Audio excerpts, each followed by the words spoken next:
Hey everyone, welcome to episode 38 of Trucksafe Live, the show where we and our guests tackle hot-button issues impacting highway transportation. I'm Brandon. Trucksafe and Childress Law, both of which are dedicated to helping motor carriers develop and maintain cutting-edge safety programs. I've got Rob Carpenter, Brian Runnels with me here today, all in our Trucksafe gear. I love to see it. Welcome, guys. I'll have to, Oh, even more. Great. There we go, yeah. Paid advertisement. Hey, I did not get one of those. First of all, I need one of those hats too. Yeah, Well, there's a story behind that. Yeah, Brian's got a crazy small head, so I had to order him a special hat. Well, I got a crazy big head, so it's the opposite. Well, I do too, so I order the hats that are going to fit me, so we're good. But anyway, welcome everybody. If you're here with us, say hey in the comments so we know who's here with us. Excited to talk about topic today, which is emerging in-cab technology. Should be an interesting one, taking a look at some of the trends in terms of the devices and the technology that we're putting in our trucks and what that means or could mean for fleets and their drivers. So excited to bring on our guest, John, to talk about that with him. Before we get there, a few things going on to talk about, both at Trucksafe and in the industry. Before we even get to that, though, I want to thank the sponsor of today's show, which is Taking the Higher Road, a Legacy Builders and FreightWaves production. Taking the Higher Road is a special podcast dedicated to addressing the trucking industry's greatest challenges: driver recruiting, retention, and compliance. Each week, host Jeremy Raymer, 20-year industry veteran and founder of Driver Reach and Legacy Builders, interviews industry experts and thought leaders who bring their insights to the driver life cycle. Be sure to check them out wherever you get your podcasts. Thanks to Taking the Higher Road for sponsoring. All right, a lot of stuff going on at Trucksafe nowadays, as always, but a few things worth mentioning here. First up is our upcoming Fleet Compliance Boot Camp. This is our 2-day in-person conference, all about DOT safety regulations. A group of us, usually around 70 or 80 or so, gather together, and we talk about the nitty-gritty, the nuts and bolts of DOT safety regulations and all that it takes to stay compliant with those regulations. So if you want to join us, be sure to do so. You can register yourself over at trucksafebootcamp.com. Spots are filling up pretty quickly, even though we're still several months out. So be sure to do so sooner rather than later, and we would love to see you there. Guys, are you excited about boot camp? Rob and Brian will both be there as well. Yeah, absolutely. I think it's worth noting that photo was actually from our last boot camp. That's not a stock photo that you just pulled off the internet. You know, that's the real deal. I did Photoshop some people in there to make it look a little more full. I'm just kidding. Anyway, yeah, check that out, trucksafebootcamp.com. We'd love to have you there. We've also got a reception plan that should be pretty cool. We got live music and dinner in store the first night, so looking forward to that coming up in September. Thanks to USI for sponsoring this year's boot camp. Really appreciate it.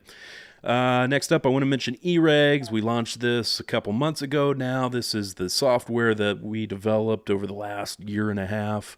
It is the first ever app-based digital version of the Federal Motor Carrier Safety Regulations. This is a great tool for fleet safety professionals to not only read the regulations, but also access important educational content about the rules they're reading, including FMCSA guidance on these regulations, and also all of our video and article content on those regulations. And what's more, be able to digitally send the regulations to their drivers so you don't have to worry about sending those darn pocketbooks anymore. So check it out. You could try it out for free over at eregs.app. Lastly, actually two more things, and then I'll be done with talking about us, is the Trucksafe Network. If you're not part of the network, recommend you join it. It's free to join. This is the space that we've built for safety professionals to gather together, learn from one another, ask questions, and also access a lot of our free DOT compliance-related content, including the 7-part webinar series that we're in the middle of right now. Rob and Brian have been helping me with that. We're walking through each of the 7 CSA basics and talking about what fleets can do to improve their scores if they are suffering in any of those areas. We just wrapped up, what was it, guys? Unsafe driving? Yep. Yep. Unsafe driving. Had great attendance at both of the ones we've done so far. We've got 5 more to go, and once we have those all wrapped up, they're gonna live in the network along with a bunch of other helpful resources on that topic specifically. And that's just one small thing that we offer to network members. Again, it's free to join. You can check it out over at trucksafenetwork.com or download the app in the App Store or the Google Play Store. Lastly, I'm going to let Rob tell you all about Trucksafe Managed Services and what we're doing there. So take it away, Rob. Yeah, so we started managed services a few months back. We're partnered with Hall on that whole deal, and I think one of the coolest things about that is it's not just another file storage platform. It's just different in the way that it observes documents as it comes in. You get that pitch a lot where, hey, we have OCR, we read documents, but this really does do a lot of the work for you and a lot of the legwork. And then what it doesn't do, we provide for you. So if you need help managing your compliance programs, driver files, etc., give us a shout, and we can help you out. All right. Enough about us. Let's talk about a few things going on in the industry before we hit on our main topic today. So first up, saw this article come through. Uh-oh, that doesn't look right. Let me fix that. Sorry to do this live on the spot. That's a worse article. All right, I think I got it here. Anyway, this article came through last week, I believe. FMCSA easing fleet requirements for the under 21 pilot program. This is an article from CCJ. They're talking about the FMCSA's Safe Driver Apprenticeship Pilot Program. FMCSA announced last week that it's removing 2 requirements from this under 21 pilot program as directed by Congress. That's the important part there that we'll talk about here in a second. Specifically, the agency is removing the requirements that fleets in the program install or use inward-facing cameras, as well as the requirement for carriers to obtain a registered apprenticeship number from the Department of Labor before being allowed to participate in the program. Guys, any thoughts on this development with the pilot program for under 21 drivers? Well, for me, I mean, I look at it like from the way I was when I drove. I needed like at least dad level supervision when I drove a truck. I should have had it, because when I didn't have it, I just did what I thought I wanted or needed to do. So, I mean, there's more parameters in place, more fences to keep people in line. So it's not as bad as when I drove, but you still, I think, need the visibility, especially at that age. I mean, I'm not 100% in love with the program anyway, but I think that added visibility element is something that was needed, and it kind of eased a lot of people's minds in accepting it. But now that that's gone, we're back to, I'm not in love with it again. Yeah, on the other hand, go ahead, Brian. Yeah, I think this is strictly an effort to get carriers involved, because they put this program out there. It's, I mean, let's be honest, it's been an utter failure up until this point, because in their own words, participation in the program has been lackluster. I think they had a couple dozen participants at most. Yeah, it just has not taken off. And, you know, a couple of the things that are really holding them back are those inward facing cameras, and then dealing with the DOH. You know, Rob, I think that, you know, some of the stuff they have in place, they still have to have all those safety technologies in place as far as what's on the equipment. And, you know, the one thing that they never really put in place that they should have was parameters for a train the trainer program. That is where, you know, to your point, Rob, that having that dad level supervision, well, if there was some sort of guidance and auditing ability on the trainer program, I think that would have solved a lot of issues without having to do this. Now, there are still parameters. If anybody's interested in this program, we actually built out a whole compliance package for fleets that are interested in taking advantage of this, to give them the tools they need to comply with the requirements that still exist. For example, there has to be, it's an apprenticeship program. So there's a certain number of hours that these under 21 drivers have to be accompanied by an experienced driver in the truck. And then there's another period of time that they still have to be monitored and that type of stuff. So there still are some parameters, but this announcement is just about easing the ones that seem to be causing fleets the most hesitation in terms of participating in the program. But to Rob's point, have we gone too far with this? I guess only time will tell. And I guess, the thing that's always concerned me a little bit are the insurance aspects of this and whether insurers are going to play nicely with this program for fleets that want to participate. I still think that's yet to be seen. But anyway, that's our 2 cents on it. Moving on then, I want to talk about this article that we pushed out earlier this week. About the return to duty process. If anybody's interested in getting these types of educational articles, in-depth articles on compliance topics sent right to your inbox, best way to do that is to subscribe to our newsletter over at trucksafe.com/subscribe. And we try not to spam any folks. We send out what we think is helpful material to you. But anyway, this was an article we pushed out just walking through the return to duty process and some of the pretty staggering numbers that we're still seeing with the Drug and Alcohol Clearinghouse. You can see this is the latest report from the clearinghouse as of February of 2024. This is the last report that they have published on the website. As of then, there are still over 163,000 CDL drivers in prohibited status due to a drug or alcohol testing violation that they're only going to get resolved if they go through the return to duty process. And you can see here on this chart that 124,000 of that 163,000 hasn't even started the return to duty process. So they have either just exited the market altogether, or they're working for a carrier that's not complying with their requirements and hired them regardless of their prohibited status. So thoughts on this return to duty process, guys? I know one of the biggest questions we always get from our clients is, should we even hire drivers who have previously tested positive for drugs or alcohol, even if they go through this regulatory process to return to duty?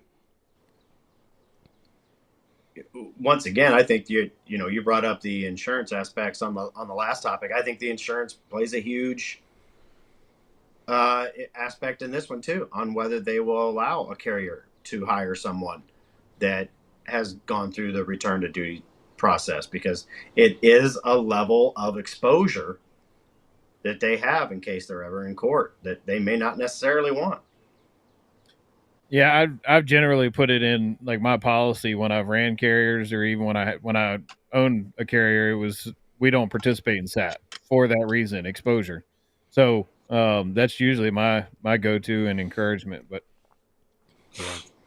yeah, I would say probably 95% of the carriers that we work with have that as a policy, that we do not hire or otherwise engage drivers who have previously tested positive, or they put some kind of parameters around it. Maybe no testing positive within the last 5 years or something to that effect. Because the thing that, and as we say in this article, the thing that carriers need to know if you are contemplating on hiring drivers who have previously tested positive is that if they haven't finished the entire return to duty process, which many times includes like a 5-year follow-up testing tail to it, if you hire those drivers while they're still undergoing those follow-up test, then that becomes your responsibility then as the hiring motor carrier to administer those tests. And if you don't do it, then those are your violations. Those aren't just on the driver. So there's the regulatory exposure that comes with it, and then there's also, as Rob mentioned, and Brian mentioned, a highway accident exposure that comes with it as well. So definitely important things to take into consideration. It's not a decision that you should make lightly. But anyway, check out that article if you're interested in more details or our thoughts on the topic. Lastly, Brian brought this article to my attention. The headline is "Trucker Acquitted in Crash That Killed 7 Motorcyclists Testifies at a Hearing to Reinstate His CDL." Brian, I'll let you kind of go through this one. Yeah, this happened in 22, I believe, during the Laconia bike rally up in New Hampshire. And, admitted the driver had used cocaine, fentanyl, and something else the day of the crash. And the crash happened. The driver at the time, even said, he thought he was responsible for the crash, and then turned back a little bit once they found out that the first motorcyclist that hit him was at a 0.135, I think is what the article said. Yeah. And so somehow in all this, the driver got acquitted of all the homicide or the vehicular homicide charges. And even though his license was suspended, and that there's so many layers to this thing, that really comes into play when we talk about the deal that goes into effect in October or November with November showing, or for states having to automatically downgrade a driver's license for a drug or alcohol violation, because this one was sitting on a desk somewhere in Massachusetts that they had a huge backlog. He was arrested for a DWI in 2019. It's been sitting on a desk somewhere in Massachusetts waiting for his Massachusetts license to get downgraded. And it never happened. And this happened in 2022. So how many of those are out there floating around? It's just a tragic story, a horrible story. And this guy wants his license back, which is kind of mind-numbing to me. And the other interesting thing, we were talking about it earlier today, was there's no information on his post-crash drug test. They say he was doing these things during the day of the crash, but there is no record of, or no information about that post-crash drug test other than the blood alcohol content of the motorcyclist. Or whether he was suspected of a DUI and charged with a DUI, because that's the thing, Rob, you brought up is, shouldn't this have constituted actual knowledge of drug use and then get reported to the clearinghouse so that he's in prohibited status and shouldn't be able to get his license? I think that was your point, Rob. Yeah, no, that's kind of where I went with it. I mean, it would be different if, I had an issue at one point where we had a driver who was on camera in his truck talking to his rehab doctor about, hey, I relapsed, I need to come into rehab. So we saw this guy was driving our vehicle. That's not really actual knowledge. We didn't know he had really done drugs, right? We just heard this in conversation. But where my mind went with this case was this guy admitted to it. Like he was arrested. He had the previous DUI. Like all these things pointed to me to be actual knowledge because law enforcement was involved. Like, there was a bigger piece to it. So this is what the clearinghouse is set up to avoid. Are these drivers who have systemic problems with drug and alcohol use, recurring problems, being able to continue to drive commercial vehicles. And it didn't stop. Now, granted, some of his problems happened before the clearinghouse was set up in 2020, but even still, I think your point is a good one, that if this is what the clearinghouse is set up to prevent, why is it still happening? Yeah. Well, anyway, all right. We just wanted to hit on those things that have come up since our last show. So moving on then to the topic of today. As our world continues to become more and more connected, and as the AI revolution continues to unfold, we thought it'd be a good time to take a look at how technology is starting to infiltrate trucking and how it may be impacting fleets and their drivers, for better or for worse. And to help us in that endeavor, we're excited to be joined today by Mr. John Van Nortwick, Sales Director of Safety Solutions for Drivewyze. John, welcome to the show. Thank you. Appreciate you being here with us. I'm glad I'm dealing with technology and not the human side of things. No kidding. Makes it a little less depressing, doesn't it? Right. Hey, John, where's your Trucksafe gear? How come you don't have any of that on? I was going to ask you that question. I guess I need to send you some. Yeah. We were just talking before this show. Somebody reached out to us on LinkedIn, and I owe them a hat. So I'll send you one too, John. So next time you're on with us, you can have that ready to go. But anyway, for anybody who's not familiar with you and Drivewyze, wondering if we could start out by giving us a little background on yourself and how you got into the industry. So been in the industry for 20 plus years. I know it's shocking to say that I'm 55, but So I was looking for a good product management job and in technology on the financial side, and met up with a doctor in Florida who turned out to be Dr. Goldberg. It's big in the drug testing industry, which got him involved with fleets. And so he started up Rare Technologies, and I came onto Rare Technologies, and that's how I got into trucking in the first place. And that was all about, the driver said they needed it wasn't so much their, DQ files. That's where we kind of started, but we really have a problem with logs. And of course, that was paper logs and managing those paper logs. So learned all the regulations, built up that company. We got into CSA. When that came out, we integrated with ELDs for the ELD data when we switched from the paper to the ELDs. So kind of innovated some of those auditing of electronic logs. And then we got purchased by a camera company and got into the camera side of the industry. And when that was just struggling to get into the cabs, and drivers were fighting that, and the inward facing camera that you guys were talking about as far as the under 21 program.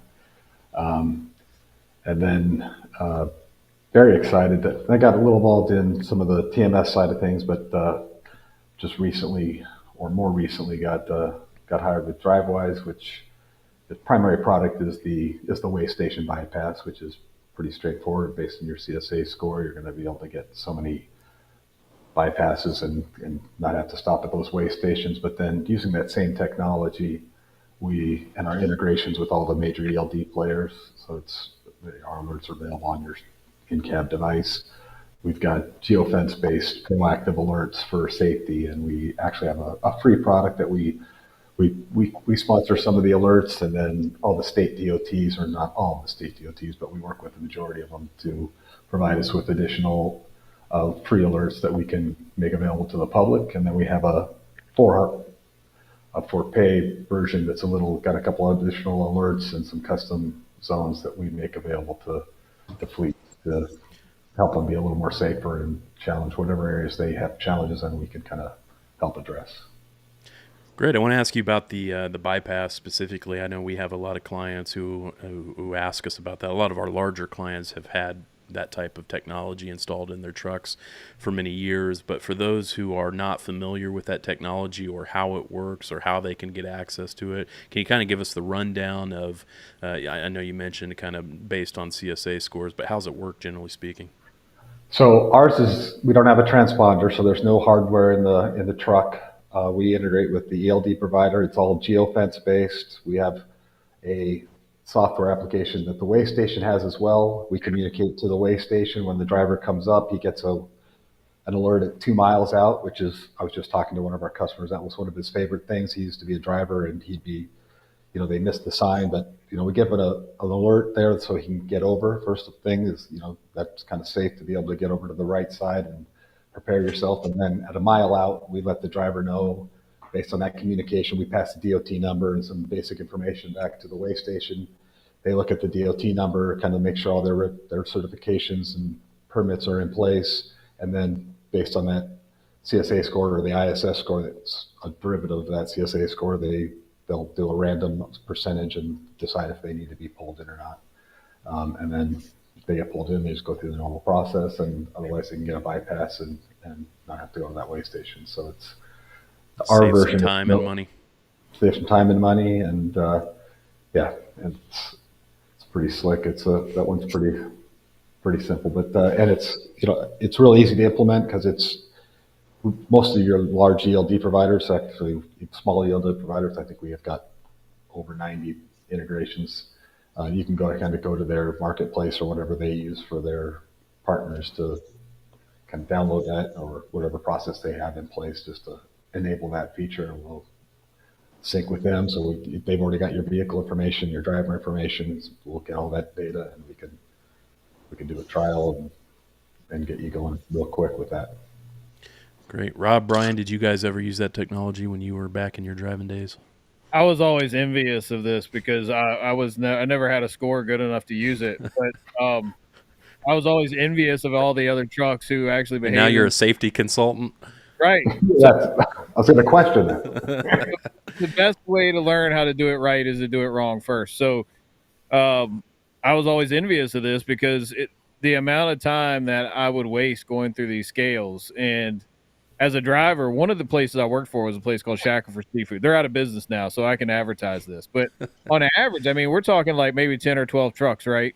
And every month between 10 and 12 trucks, over 200 violations consistently every single month for hours of service. So every time we would pass a scale, we were constantly getting pulled into the scale. So it was eating up our time. And it ultimately put the company out of business because we were losing so much time at the scale. We couldn't get to Hunts Point, New York seafood docks to get our seafood dropped off in time. We just couldn't do it. So I was always envious for a lot of reasons. Seafood doesn't age well either. It doesn't. It doesn't. So it can wreck your business. I mean, it's a great program to have if you can use it. I'll give you the flip side of it. The last 8 years, because the company I was worked for was Gordon Trucking out of Washington, and the last 8 years I ran for them, they had a very, very, very good safety record, and I drove the same truck for 7.5 years, and it never received a level 1 inspection. Because it most of the time never went into the scale house. So because that company's if I remember right, I mean the ISS score was 20, 11, something like that, and we just rolled right by. So those are both great scenarios on why it's important. One, if you don't have it, you do spend a lot of time in the scale house, and two, if you do have it, and you have a good score, you never get pulled. You really don't. So the moral of the story, if you're a driver and you want to take advantage of this, you need to partner yourself with the right motor carrier that has good enough safety scores to be eligible for this type of technology. So anyway, that's kind of a background on the flagship Drivewyze product, but looking kind of more on the emerging technology side of things. I know you mentioned, John, early on the Safety Plus. I'm wondering if you could kind of break that down for us and what all that involves. Yeah, so it's all geofence based, just like our Drivewyze, the clear pass, the way station bypass, and we upload those geofences, all edge computing, and then all sorts of different types of violations alerts are available.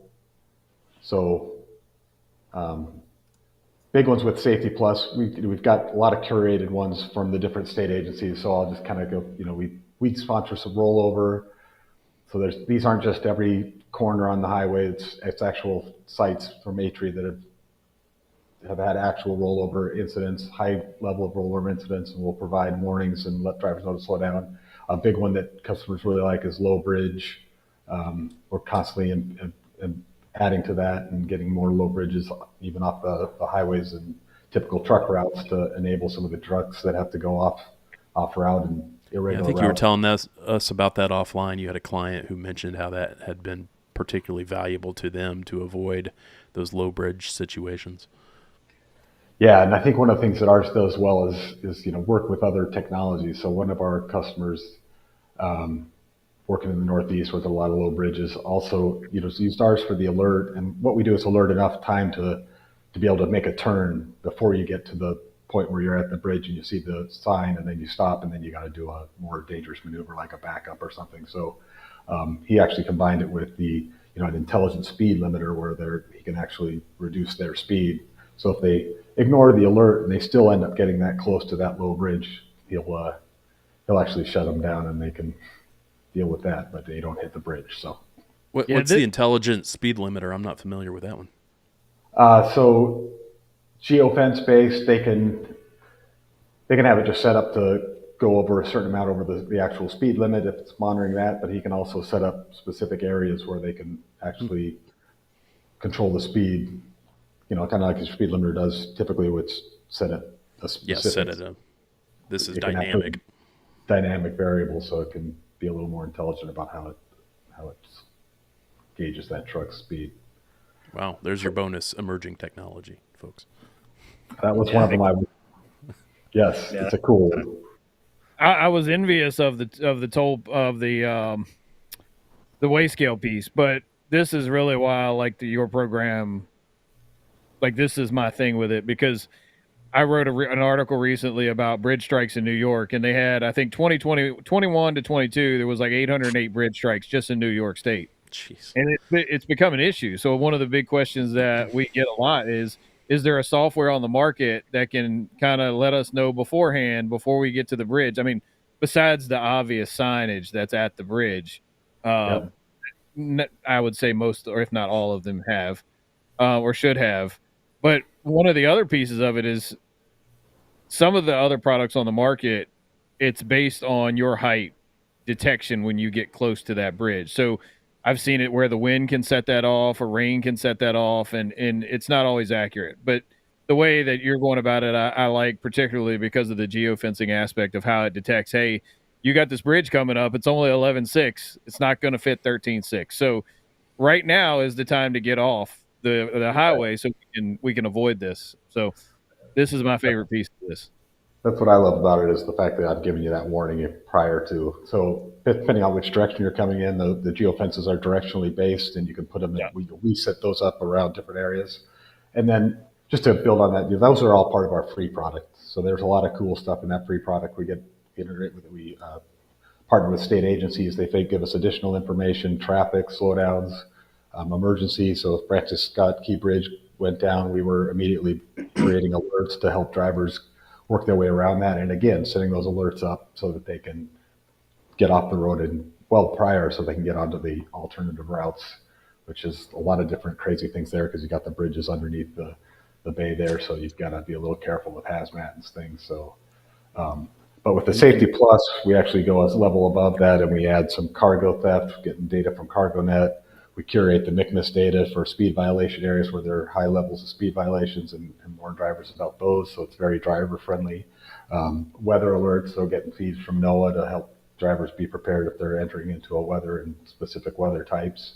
And then the custom alerts, which I think is really the one that's very cool and can be really complementary to other technologies, where you can create your own geofence, drag and drop, and give a custom message to a driver to let them know anything from, a customer service type message if he's pulling into one of your customer locations, to, an unsafe basic, just, watch your lane restrictions going through Atlanta. So just a lot of different variables. And you said these integrate with ELDs, so these are just popping up on the ELD screen. Is that how it works? Yep, we're running in the background. They pop up. You can just tap it to make it go away if you're, trying to look at your navigation or your HOS, but otherwise it'll go away after 10 seconds, but it just runs in the background. This is, and the custom, the custom ones are something that I've really promoted when I'm out talking to carriers in a past life, and currently what I'm doing, because you think about the road conditions, you think about everything that we've talked about, and John touched on a customer's location. That is huge. Even to the entry. Hey, when you pull in, go to the right, don't go to the left. You can geofence that. You can geofence your terminal. And hey, thanks for returning safe. Don't forget to inspect your equipment before you drop it. I mean, anything like that. So to me, a product like this is truly a real proactive safety measure versus, okay, we got the violation. Now, how do we deal with it? And, that's the side that we're always trying to get on. And I think something like this is, and, the technology that's emerging with the speed limiters and things like that, that's pretty impressive. So yeah, the new stuff is really cool. Yeah, I was curious, John, we talked about kind of the bridge example, but if you have any other stories you've heard from your customers about how maybe they've set up a custom alert, or just any of your standard alerts that have maybe helped them to avoid a particularly bad situation. There's a ton of them. One of the cool ones is steep grades. So we have a customer that's got a lot of training vehicles. So talking about the young drivers, this is a great one. But so we have our standard steep grade alerts that they'll get, but they were burning through a lot of brakes going down the backside of those steep grades. So training fleet, so younger drivers. So he set up a tiered program. So he created custom alerts for their new drivers that are just out there by themselves. give them a custom alert. Don't use these, because he narrowed it down to 3 using our software. He could tell which ones were it was happening. It was basically 3 passes that were really causing this problem. So he created a custom alert, have those young drivers bypass completely. Then he had, the next level of drivers, he would have them a required call in to have a little safety check, debrief on how to do it. So you're kind of learning, and now with some guidance, you're going to go down the hill, and then eventually they just get the normal warning that says, hey, you're coming up on a steep grade, so just watch yourself. So that's a cool one. CSA is always a concern for carriers, and it kind of feeds into our way station bypass, but trying to drill down your CSA scores. So some of the way stations have those in motion tire sensors now. So we've had people set up custom alerts a couple exits before, remind drivers to pull over in the next exit and double check those tires. Another big one's unsafe, which is typically, lane restrictions, failure to obey, and speeding. And if you look at your MCMIS data, you can kind of see where those things are taking place and provide warnings. So we've seen fleets that have big impact on their unsafe basic, and it's great for many reasons. Obviously, their whole fleet risk profile lowers, and they're better for insurance, but also if they're using our way station bypass, now that also improves their ISS score. They get more bypass percentage, and it kind of builds on itself. So yeah, I mean, it snowballs in a good way. We kind of talked about this in our unsafe driving webinar that we were talking about not too long ago. But yeah, how do we get, if we're a fleet that's struggling in the unsafe driving category, I mean, from our perspective, that can be one of the toughest ones to get control of, because as we said in that webinar, it's really mostly about driver behavior and how do you correct driving behavior and get things to turn around, and being proactive in this sense and alerting drivers to potential traps like that, whether they be speeding or just lane change issues or something like that. Seems like it could go a pretty long way in curbing the issues before they occur, which is really the way that you get control of your CSA scores. Yeah. Well, it protects the other basics too, Brandon. If you don't get pulled over for that speeding, they don't look at your logbooks and they don't inspect your equipment. So, that's right. I mean, you talk about snowball violation, right? Yeah, to get that speeding, Yeah. you get pulled for that. They may not even give you the speeding ticket. They're going to nail you for the other 10 things that are wrong with the vehicle. So, right. Yeah. Rob, if too many people install this technology, though, you're not going to have any content to talk about on LinkedIn, it seems to me. You're muted. Tech, there man. No, we can talk about lots of stuff, but no, I mean, you got different vendors that provide so many different things.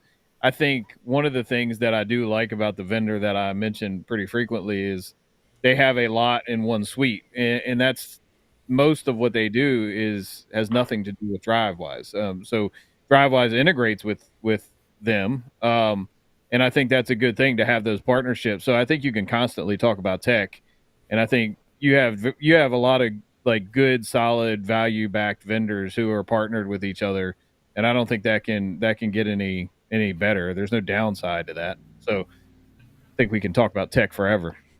yeah, and I think what I like about I was in the camera side of things for a while, and you're looking at all that data, you're getting those incidents, and you're coaching drivers.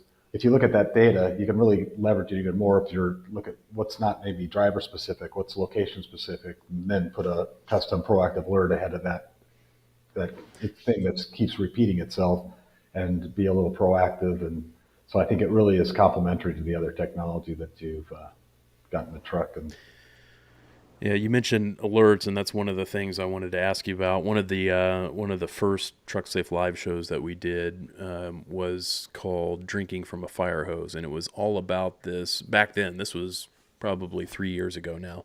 We were talking about, at the time, it was mostly event recorders, so camera data and those types of things, and we were talking about how even that data alone, it seemed to us at the time, was starting to was starting to drown motor carriers in that amount of data that's coming at them, just terabytes of data that the systems are storing if it's a large fleet, and how they can manage it and what can go wrong if they don't manage it. I'm curious if you have any pointers, any pointers for fleets that are faced with the prospect of now having all of this data coming at them from various sources, event recorders, Drivewyze, AI technology that we're going to talk about in a little bit, the harsh braking and speeding events from the event recorders. Any tips for fleets on how to manage all of that data? I think from my end, we're talking 1,000+ vehicle, 1,000+ driver deal, and the way that I would manage it is you really have to break it down in segments. I mean, these aren't centrally run operations. Usually you have terminal managers that get down to that frontline level, and you have to involve them in it because, one, the people at the front line are going to interact with these terminal managers and that localized management, and they have to understand that local management isn't going to tolerate X, and this is what we expect out of you. So I think part of that management piece is emphasizing that at the front line, and then having them manage certain aspects of it at their specific location. Because if you don't break it down like that, it's almost impossible to manage from a centralized perspective at some headquarters in another state, especially if you have 50 or 60 or 100 or 200 terminals. It's not possible. So, And it's a big risk, right? Because the lawyer in me is looking at it like, well, if we're missing 60 or 70 alerts on whatever frequency that those alerts are coming in, and one of those alerts could have told us that this particular driver is a bad driver, yet we missed it, so he's allowed to continue to operate unchecked from us, and then he goes and kills somebody or a bunch of folks. You just have to kind of think to the long game here. I mean, obviously that information is going to come out in the litigation for that case, and the question is going to be posed to you, why didn't you have processes in place or people in place to be able to manage the data that you were pulling in that could have prevented this accident? Because you could have taken action on it to get that guy off the road or retrained or whatever needed to happen to address those alerts, and you didn't do it. So I think from my perspective, first things first, anytime we as a fleet are looking at implementing a new technology, I think we first have to look ourselves in the mirrors in the mirror and say, do we have the staff that's necessary? Do we have the policies that are necessary? Do we have the infrastructure that's necessary to be able to effectively manage these alerts? And if we don't, then we need to hold off on implementing it, because you don't want to turn the thing on and then not be able to manage the data that's coming after you or into your systems. well, I think there's two pieces. Like the first part was that management piece, but so you have management at the front, you've kind of spread that out. But then you've got the oversight function. So there should be some centralized oversight portion of the management. So you may not be managing it from a centralized perspective, but you should have some oversight over the frontline people who are managing it. So if it happens to fall through there, you do still have some process in place to provide the oversight and to catch it in the event it slips through the front line piece. So I think the biggest part of it is just making sure that you have the processes and systems in place. I mean, if one falls through the cracks, it's bad, but you still have a process. I mean, so I think that's a huge part of it. And to talk about the amount of data that comes through, that's the other piece that I gripe a lot about is accuracy. I mean, it's one thing to have to review the events that are real, that are 100% accurate. The driver did it. But then if you add in another 30% of inaccurate ones that you have to review and you've lost trust in your system, it's a whole nother a lot of noise. Yeah. And that's where, and that you guys just led right into what I was going to say. You got to filter the noise. Yeah. You've got to set parameters within those systems that are manageable.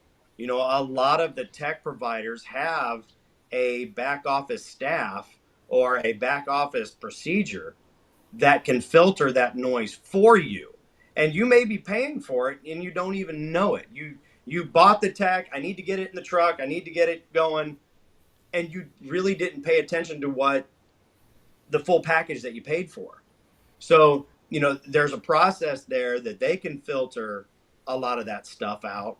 And you have to focus on, as a safety manager or as management or whoever it is, you have to focus on what is actionable. You have to be able to enforce or do corrective action or retraining or whatever it is on the items that you see that is actionable. And that's how you set the parameters. If this is something that's not actionable, unfortunately, I can't see it. Will it cause anything you do where you miss one thing is going to cause you a problem later in life if you have that problem, if you have that crash. But if you're doing everything you can with the stuff that's actionable, the things that you can work with, and you're doing it on a consistent basis, that plays a hell of a lot better than not doing anything at all. Hey, we said no cussing on this show, Brian. Now I'm gonna have to beep you out. I was being passionate. Let me be passionate just once. Yeah, and I think some of it, like once you limit that, there's ways that with some of these vendors you can prioritize the data. So like there's customized scoring now, for instance, with Motive, where you can say, all right, I prioritize close following, speeding, and harsh braking. So that's all indicative behavior of aggressive driving, right? So you're really focusing on the behaviors that are causing these crashes, and then you can basically focus on those and coach to prevent them. So it's kind of like going back to Drivewyze with John. John, I'm sure there's a system or some kind of stipulation in your system where you can say, all right, my height of my truck at the max is 13.6 or 13 foot even if you've got some short thing. But you can program these things in, right? Like all vehicles are not created equal. The system has to know our limits are 13.6 or 14.2 or whatever. That way you can customize that notification to say, hey, that bridge is 13.6 coming up, but you're 14.2. So just remember that. Math doesn't work. Yeah. Right. Yeah, there's a margin. Configurations to make things relevant to you and your driver. Says for all that precision is important for multiple reasons. For the data in the background that's discoverable, but also in the cab. If I'm getting alerts for something that isn't accurate, then I'm going to be, as a driver, I'm going to ignore it. I'm not going to react to that. So that there's a lot to be. Yeah, you're creating either noise for the carrier on the back end, or you're creating noise for the driver on the front end, and it's problematic in both situations. Brian, you mentioned one thing and I think it's a good tip for other reasons as well, is making sure when you invest in a technology that you know exactly what you're getting. One of the examples that kind of has made an impression on me, and it makes its way now into the guidance that we give to fleets that are implementing any kind of new technology is, it was an example, a fleet that we were working with, several thousand driver fleet, had invested in a new event recorder technology. This is a few years back again, but it was inward-facing cameras and outward-facing cameras. And what they didn't realize at the time was that the system, in addition to capturing events, was also grading their drivers based on driving behavior, like harsh braking and speeding and stuff like that. And it was giving them a letter grade. And I understand more and more systems are doing something similar, but this fleet, the point is the fleet didn't know that it was doing this. And then as we're doing a mock DOT audit for this carrier, this isn't something the DOT would necessarily look at, but it was something we were looking at as their attorneys, was looking in the system and seeing all of these drivers who they still have on the roster who have a letter grade of F because of their bad driving behavior.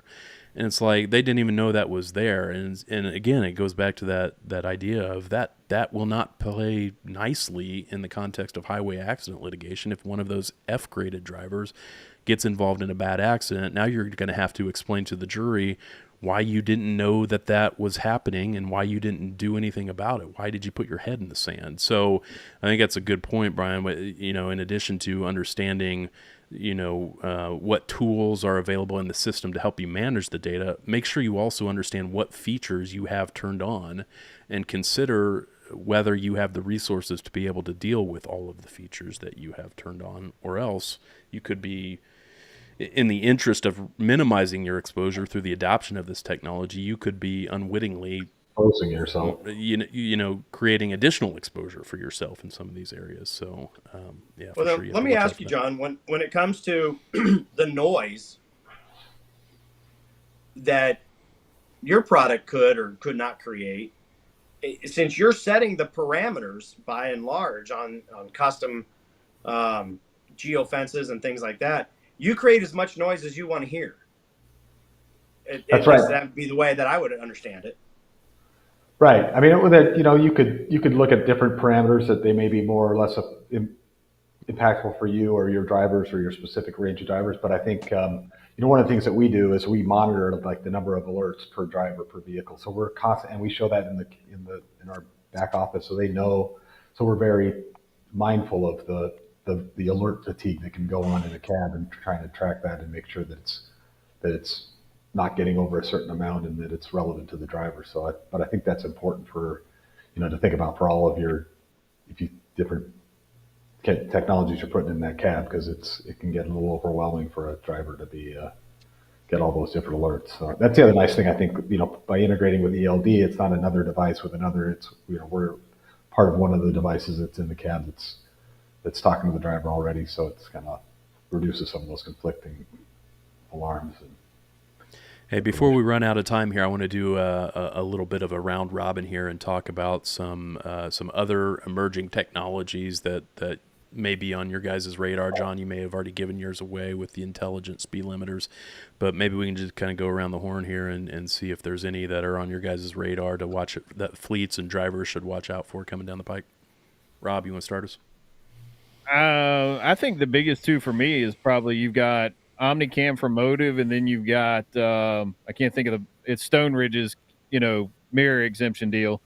And all that's doing is giving you a different level of visibility or a different type of visibility. Whereas you can take with Stone Ridge, you can remove the mirrors with the mirror exemption and use these basically LED screens on both sides of your vehicle inside to basically monitor the lane next to you, which they're pretty cool. If you haven't seen them, the screens are kind of built into the pillars, and the cameras are kind of sitting outside the cab, kind of high up and looking back. The latency is very low, practically unnoticeable, and like Rob said, it gives you a pretty great view that you wouldn't have otherwise.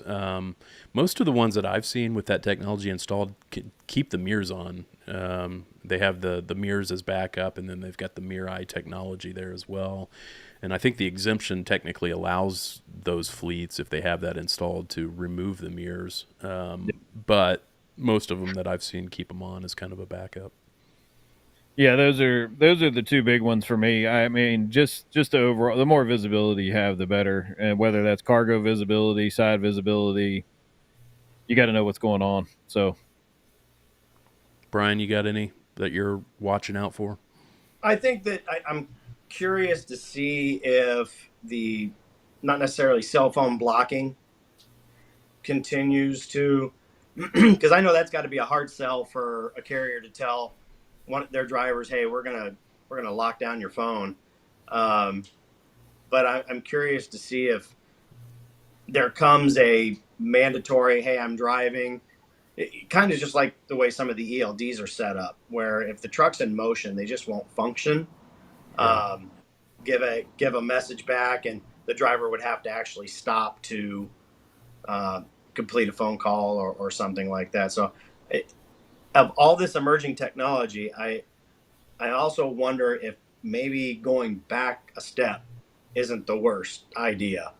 I know when I was driving, that Qualcomm would go off and it would beep. You couldn't look at anything.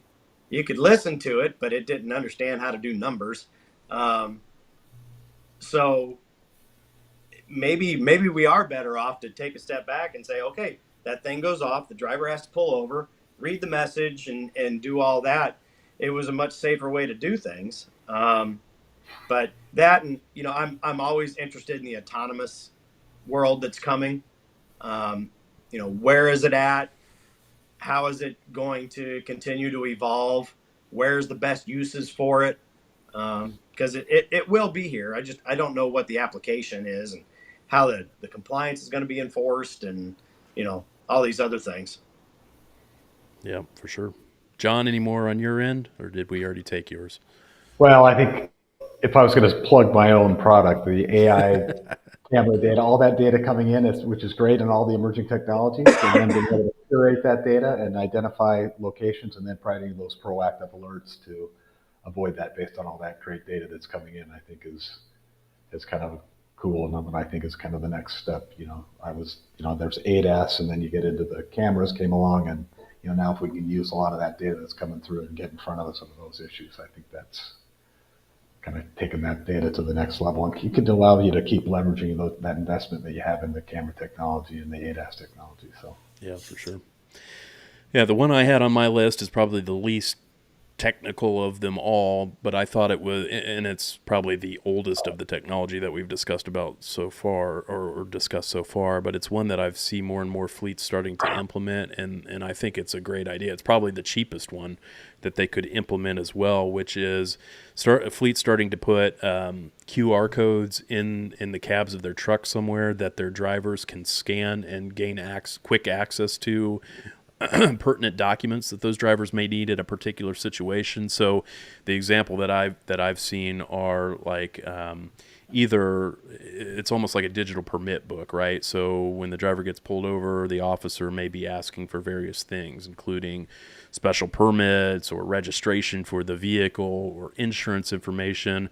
And rather than having them rifling through the glove box or wherever they keep all those documents, to try and ease the burden on the driver in a stressful situation like that, they just scan the QR code with their phone, and it takes them right to a link that's specific to their truck or to that driver, pulls up all the documents they could possibly need in that situation, including things like their med card, their current med card, the current license, and then they have ready access to it on their device, their mobile device, that they can just then show to the officer. So fleets could literally do that now without any additional investment. There are plenty of QR code generators out there that you could use for free to tie those types of documents to, and there are certainly services you could subscribe to that make that a little more easy to implement. But I thought that one was pretty cool. Steve on YouTube, whoa, that's a big comment. Let's make that a little smaller. Says 10.5 is cool tech voice communication. I'm not familiar with that one. Are you guys familiar with that one? They do different levels of communication, like messaging tool, broadcasting to drivers. It's two-way though, so I don't know a whole lot about it, but I know it exists.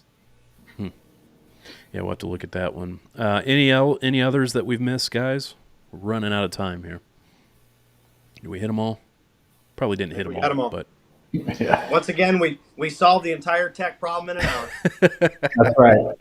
That's all that exists, are the 5 that we mentioned here on this podcast. So look nowhere else. But anyway, hey, John, really appreciate you joining us today. Very helpful information, pretty cool technology that I think a lot of fleets will be interested in. If folks are interested in getting more information from you, where can they go? You can go to drivewyze.com, or you can always email me, john.vannortwick@drivewyze.com. Happy to talk to you, and I'm on LinkedIn. If you're scrolling through Rob's stuff, you'll probably find me on there somewhere. Nice. We're all just living in Rob's LinkedIn world here. So that's right. Anyway, all right, John. Well, thanks again. Really appreciate it. And guys, we're going to have to wrap things up here. If anybody is interested in learning more about what we've got going on at Trucksafe, obviously Trucksafe.com is a great place to check it out. We've got online courses for safety managers and for drivers. Brian, why are you pointing at Rob? What's he got going on? Yeah, just ask Rob. He'll give you all the information you need. Rob will get you hooked up with courses or TMS or E-regs. Brian can too. Reach out to Brian Absolutely. or Rob. And they'll get you hooked up. But anyway, thanks for tuning in with us today, guys. Stay tuned for announcements about future shows, and join the Trucksafe Network so you have access to all of the stuff that we've got going on, including our webinars. All right, it's going to wrap it up. We'll talk to you later. See ya.